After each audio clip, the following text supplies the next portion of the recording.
My mother-in-law spilled hot coffee on me after I refused to name my baby after her husband. Now, she's lost in the drama she created. I am pregnant with my fiancé's child. This is our first child, so we're pretty excited. We've chosen to keep our gender a secret and just buy clothes we think are cute. Our friends have new babies, so if we pick out a dress and it's a boy, we can just give it away. No waste. It's been so much fun, but 3 days ago, it kind of changed. I was with my mother-in-law, and she asked us about baby names and suggested a few: Theodore, Jackson, Lars, and her persistent favorite, Jerson.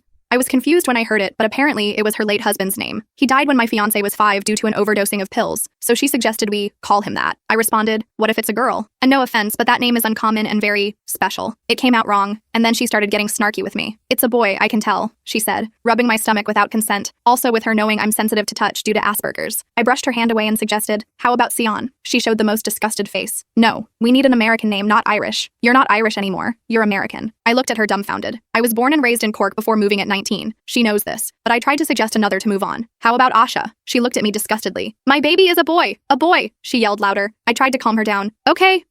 How about Leo? That was her breaking point. That's when it happened. She took the cup of coffee she had and threw it at me. It was hot, I tell you. I quickly got up and left immediately. I didn't want to stay there any longer. I stopped by a McDonald's to clean myself up. I drove home after that and told my fiancé. He was shocked and immediately went to tell his mother off, and of course, this is where the crocodile tears come. She threatened me. She said I'd never be able to meet my grandbaby if I didn't butt out and let her pick the name after I suggested your father's name, she cried. My fiancé says he's unsure of who to believe. He said that even if I was telling the truth, I shouldn't have riled her up, and that her late husband was the love of her life. It would mean so much if we named our baby after him. He's on the couch. Am I being too harsh? Update. He went up to me. He looked angry. I asked him what was wrong, and he showed me the post. Oh, geez, I thought. He's gonna be upset. But as I looked up at him, he began to cry and cry so much more. I tried to talk to him, but he was a complete mess. He just left. After a few hours, he returned. He gave me this bag with a dress in it. It was a beautiful and expensive dress. He told me to put it on, and that we were going out on a date. He's never taken me out on a fancy date like this before. He had a smile. I didn't want to bring up what happened, but I could tell this was all because of the insane amount of guilt he felt from reading those comments. The night he showered me with compliments and treats,